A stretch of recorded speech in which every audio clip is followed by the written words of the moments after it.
আসসালামু আলাইকুম প্রিয় শিক্ষার্থীরা, আশা করি তোমরা ভালো আছো। আমি শিরিন আক্তার ইয়াসমিন, সহযোগী অধ্যাপক। আজ আমি অনার্স চতুর্থ বর্ষের ক্লাস নিব। Globalization, regionalism and international financial institutions, এই কোর্স থেকে ক্লাস নিব।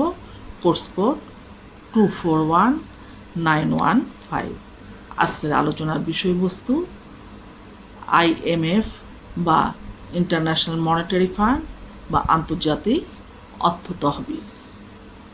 দ্বিতীয় বিশ্বযুদ্ধ পরবর্তী বিশ্বের বিভিন্ন দেশকে বৈদেশিক ঋণ ও অভাবগ্রস্ততা থেকে মুক্তির জন্য আন্তর্জাতিক অর্থ তহবিলের জন্ম। এই সংস্থাটি বিশ্বের ঋণ কবলিত অঞ্চলকে উন্নয়নের পথে এগিয়ে নিতে বিভিন্ন পদক্ষেপ গ্রহণ করেছে বিভিন্ন সময়ে। বিশ্বব্যাংক দরিদ্র ও উন্নয়নশীল দেশকে ঋণ দান করে মূলত ওই সকল দেশের উন্নয়নের লক্ষ্যে, কিন্তু IMF ঋণ দান করে সেই সমস্ত দেশকে যে দেশগুলো ঋণ নেওয়ার পর আর ঋণ পরিশোধ করতে পারে না এবং তাদের মুদ্রা মানে দিন দিন অবমূল্যায়ন হতে থাকে, এই সমস্ত দেশকে IMF ঋণ প্রদানের ব্যবস্থা গ্রহণ করে। সুতরাং আন্তর্জাতিক অর্থ তহবিল সৃষ্টির মূল লক্ষ্য হল দুর্বল দেশকে অর্থনৈতিক সহযোগিতার মাধ্যমে সংকটাপন্ন অবস্থা থেকে বের করে আনা। আন্তর্জাতিক অর্থ তহবিল গঠনের প্রেক্ষাপট।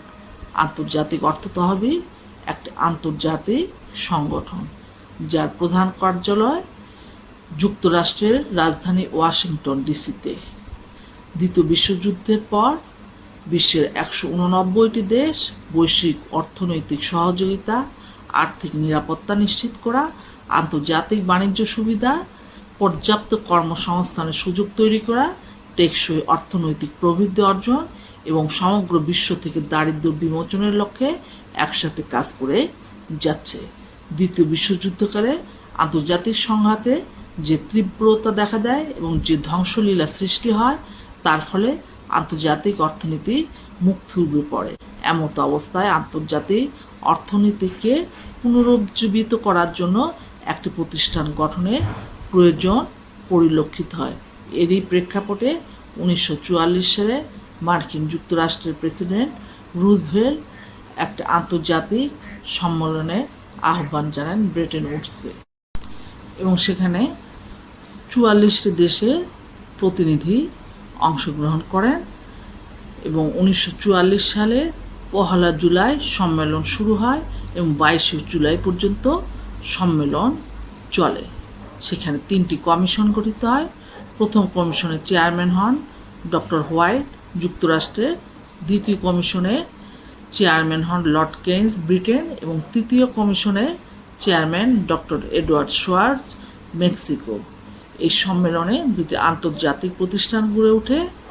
একটি হলো আন্তর্জাতিক মুদ্রা তহবিল বা IMF এবং পুনর্গঠন ও উন্নয়নের লক্ষ্যে আন্তর্জাতিক bank IBRD, international bank for reconstruction and development.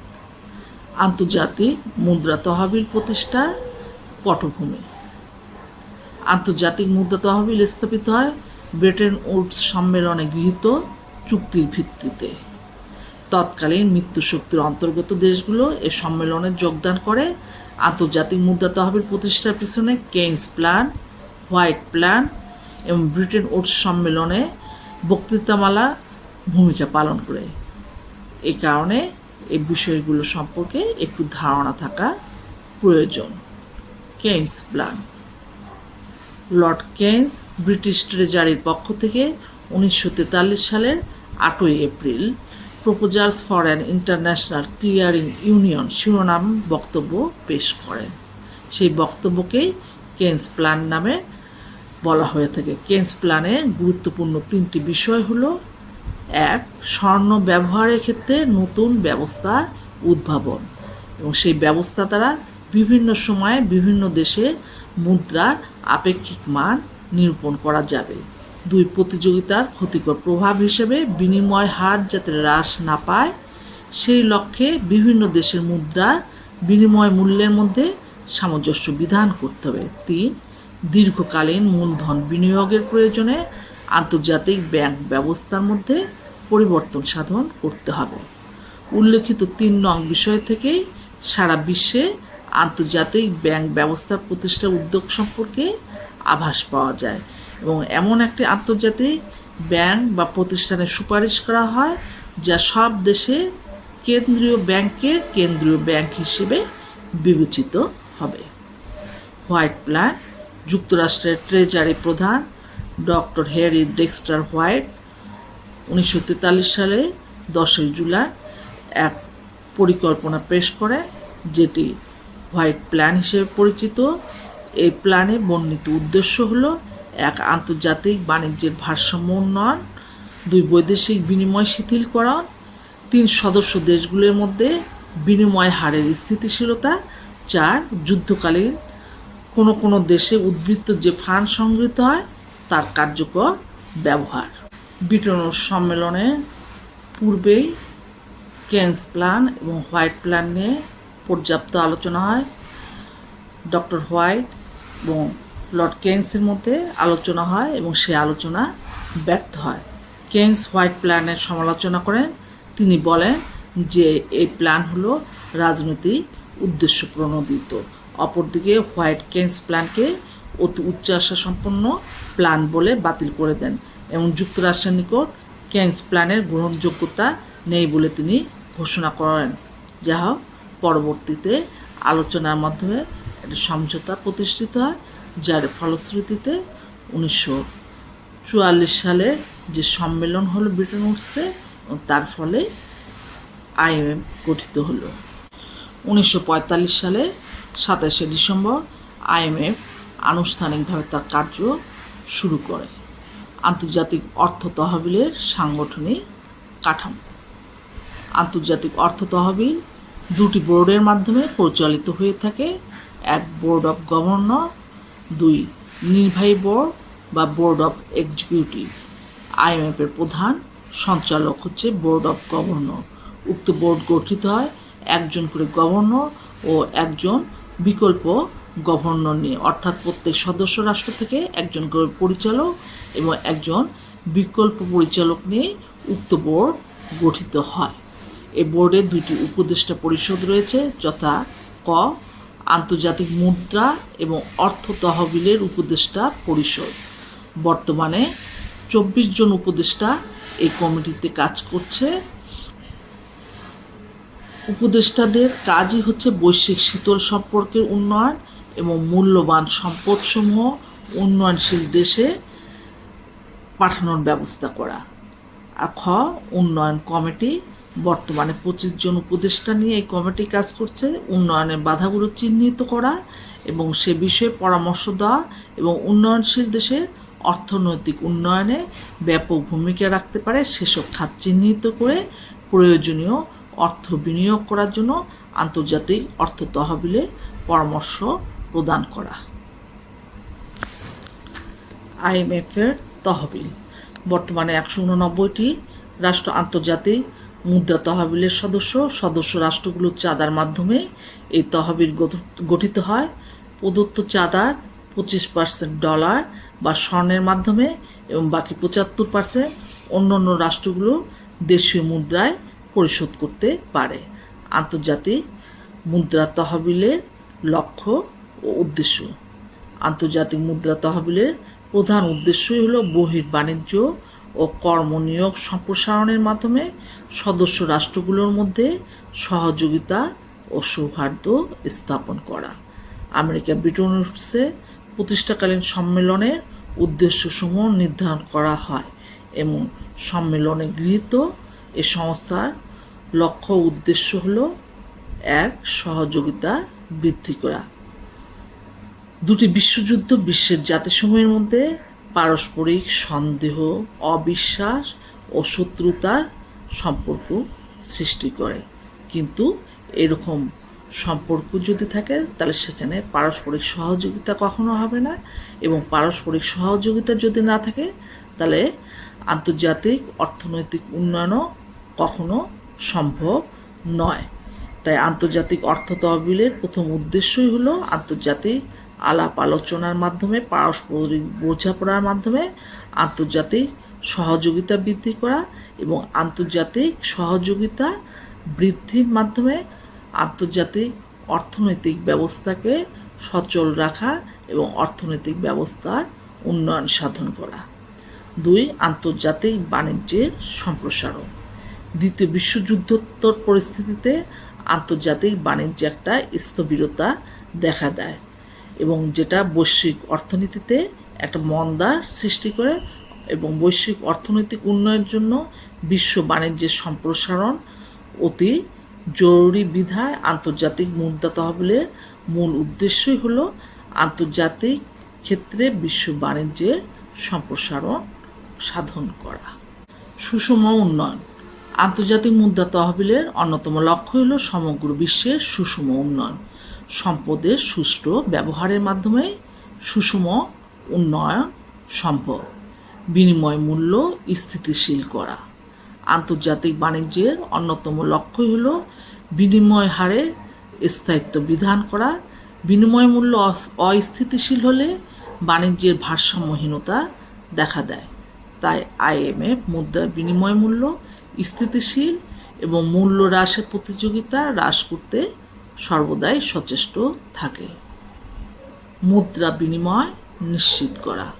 আন্তর্জাতিক মুদ্রা তহবিলের অন্যতম লক্ষ্যই হল মুদ্রা বিনিময় নিশ্চিত করা। বিভিন্ন দেশের মুদ্রা যাতে অন্য দেশের মুদ্রার বিনিময় হতে পারে তাতে নিশ্চিত করা আন্তর্জাতিক মুদ্রা তহবিলের কাজ। বাণিজ্য ভারসাম্য রক্ষা করা। আন্তর্জাতিক মুদ্রা তহবিল আন্তর্জাতিক বাণিজ্যের ভারসাম্য রক্ষার উদ্দেশ্যেই প্রতিষ্ঠিত। আমদানি রপ্তানির মধ্যে বিরাট ব্যবধান অর্থনৈতিক উন্নয়নের একটি বড় প্রতিবন্ধকতা।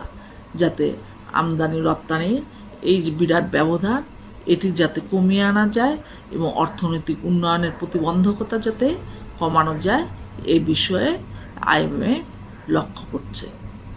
ঋণ প্রদান। 1944 সালে ব্রিটেন উডস সম্মেলনে গৃহীত সিদ্ধান্তে একটি দিক ছিল অর্থনৈতিকভাবে বিপর্যস্ত দেশগুলোকে ঋণ সরবরাহ নিশ্চিত করা। দ্বিতীয় বিশ্বযুদ্ধের পর অধিকাংশ দেশে অর্থনৈতিক বিপর্যয় দেখা দেয়। বিপর্যস্ত এসব দেশকে পর্যাপ্ত ঋণ সরবরাহ করে IMF।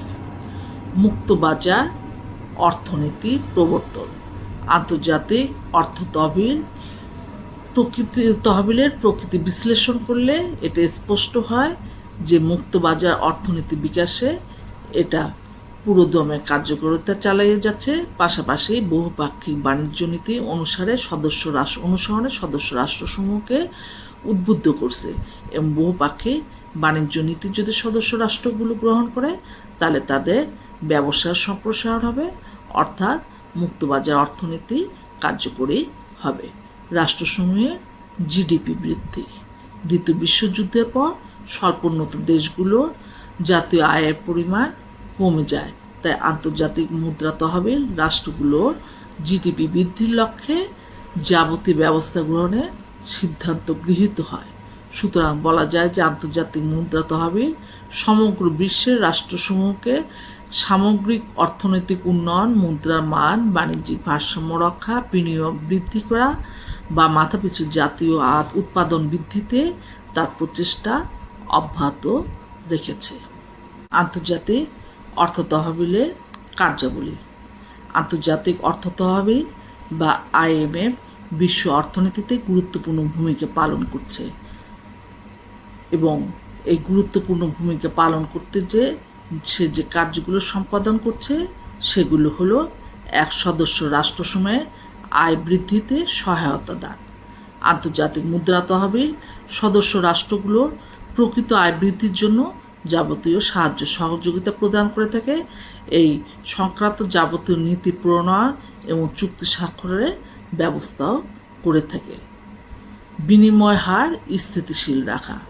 আন্তর্জাতিক মুদ্রা তহবিলের প্রধান কাজ হলো বিনিময় হার স্থিতিশীল রাখা ও বিভিন্ন সংস্থা সংশ্লিষ্ট দেশসমূহের মুদ্রা বিনিময় হার স্থিতিশীল রাখতে কাজ করে এ উদ্দেশ্যে সংস্থাটি মুদ্রার মান স্বর্ণমানের সাথে সামঞ্জস্য বিধান করে। অবশ্য মুদ্রার মান যাতে একেবারে অপরিবর্তিত না হয় সংস্থাটি সেদিকেও খেয়াল রাখে। সদস্য হিসেবে কোনো রাষ্ট্র আইএমএফে যোগদানের সময় স্বর্ণ বা ডলারের সাথে ওইসব দেশের মুদ্রা মান নির্ধারণ করা হয়। মুদ্রার অবমূল্যায়ন রোধ। আন্তর্জাতিক মুদ্রা তহবিল মুদ্রার অবমূল্যায়ন রোধে যাবতীয় পদক্ষেপ গ্রহণ করে থাকে। সদস্য রাষ্ট্রগুলোর মধ্যে রপ্তানি বৃদ্ধির লক্ষ্যে মুদ্রার অবমূল্যায়নের প্রতিযোগিতা দেখা দেয়। এ প্রতিযোগিতা যেন বৃদ্ধি না পায় সেজন্য আইএমএফ তৎপর থাকে। বর্তমানে প্রতিটি সদস্য রাষ্ট্র বিনা অনুমতিতে নিজস্ব মুদ্রার মান 10% কমাতে পারে। দুষ্প্রাপ্য মুদ্রা যোগান। আন্তর্জাতিক মুদ্রা তহবিল দুষ্প্রাপ্য মুদ্রা যোগান নিশ্চিত করে।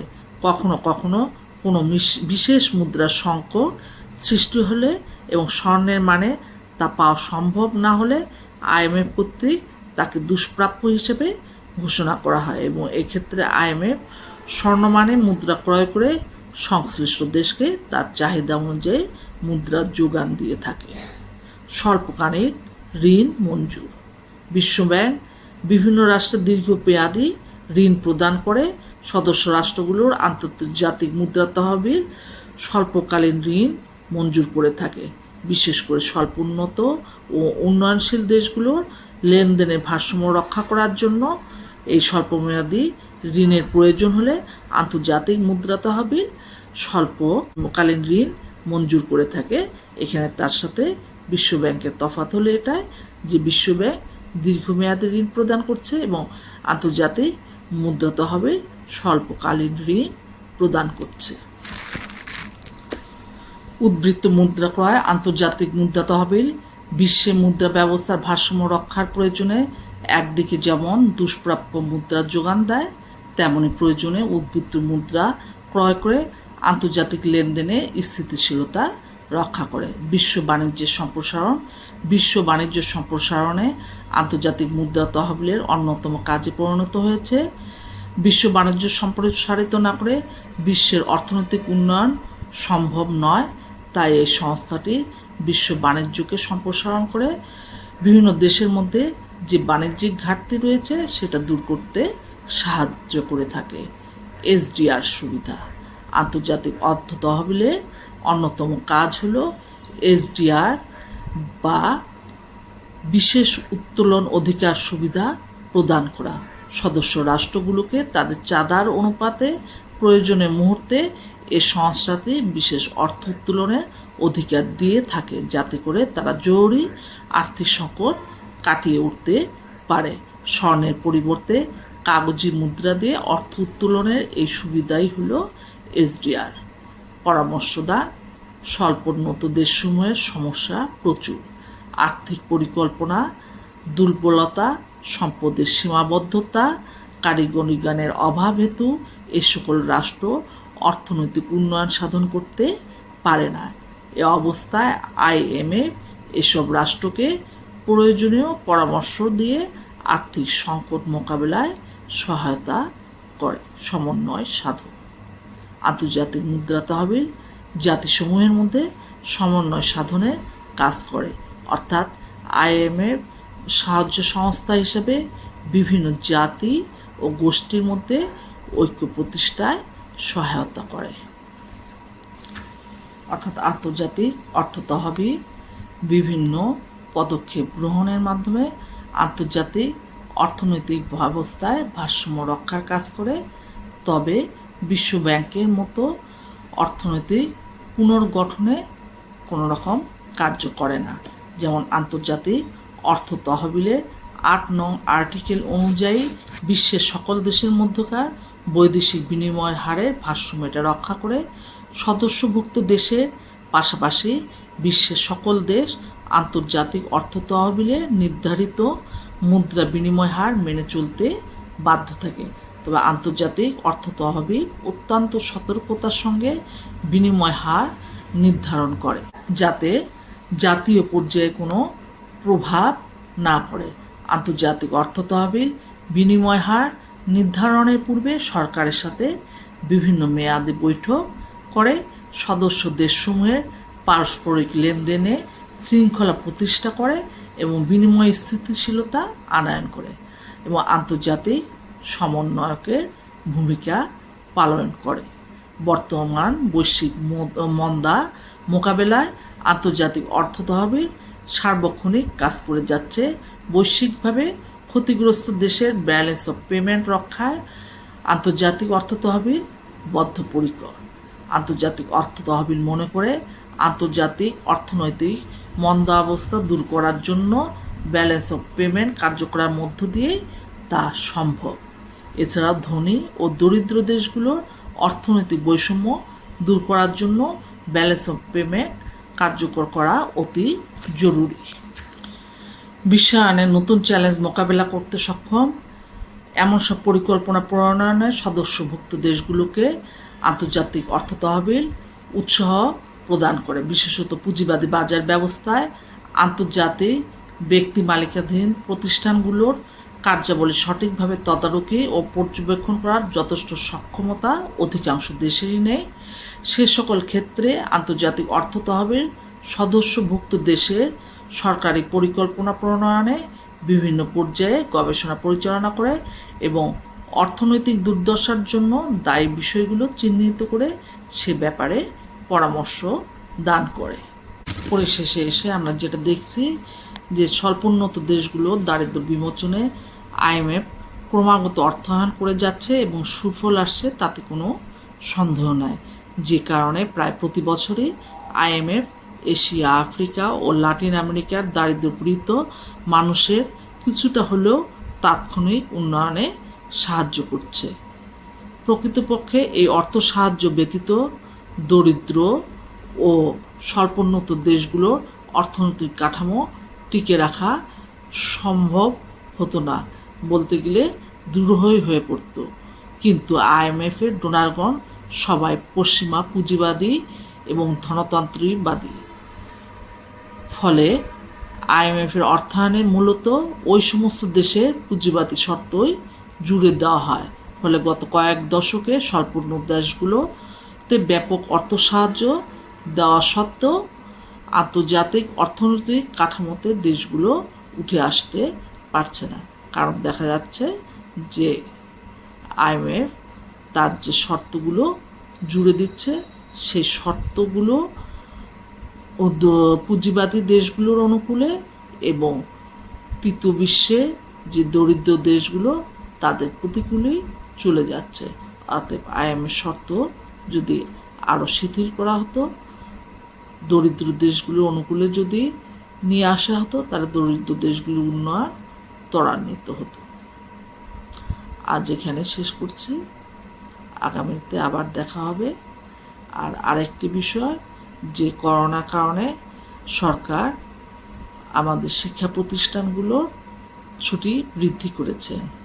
এই ছুটি বৃদ্ধির উদ্দেশ্য হলো আমাদের সকলের সুস্থতা, বিশেষ করে তোমরা যারা আমাদের শিক্ষার্থী, আমাদের ভবিষ্যৎ নাগরিক, তোমরা সুস্থ থাকবে, স্বাস্থ্যবিধি মেনে চলবে এবং সরকার যে আমাদের সুস্থতার জন্য বা আমাদের ভবিষ্যৎ প্রজন্ম যাতে ভালো থাকে সেজন্য যে পদক্ষেপ গ্রহণ করেছে সে পদক্ষেপ যাতে সফল কাম হয়, এই জন্য আমরা সকলেই স্বাস্থ্যবিধি মেনে চলব। আমরা নিজেরা এবং আমাদের পরিবারের সদস্যদেরকেও এটা মেনে চলতে সাহায্য করব। এ ব্যাপারে তোমরা খেয়াল রাখবে এবং তোমাদের পরিবার আশপাশে যারা আছে তাদেরকে তোমরা স্বাস্থ্যবিধি মেনে চলার পরামর্শ দিবে এবং তোমরা নিজেরাও এটা মেনে চলবে। এটা মেনে চলা খুবই জরুরি। ঠিক আছে, এরপরে আবার দেখা হবে। আজ এখানে শেষ করছি।